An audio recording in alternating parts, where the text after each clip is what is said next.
ஒன்று வந்து பெண் பெண்ணாக பிறந்து அந்த பெண்ணாக உணரக்கூடிய அந்த பெண்ணினுடைய அந்த ஒரு ஆசாபாசங்களாக இருக்கட்டும். இரண்டாவது, தான் பெண்ணாக பிறக்காமல் ஆணாக பிறந்து தன்மையினை உணரக்கூடிய அந்த பெண் தன்மை உணரக்கூடியவர்களுடைய ஆசாபாசங்களா இருக்கட்டும்.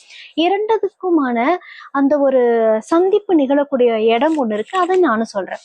என்னன்னா, இரண்டுக்குமே வந்து முதல்ல வந்து பெண்ணாக பிறக்கக்கூடியவளுக்கும் வந்து அவங்க என்ன சொல்றாங்கன்னா, பெண்ணா இருந்தாலும் வந்து ஏகப்பட்ட இந்த சமுதாயம் விதிக்கக்கூடிய பல விஷயங்களை கடந்து உடைச்சு வர்றதுக்குள்ள அவங்களுடைய ஆசைகள் எல்லாமே பாதி அழிஞ்சு போயிருது.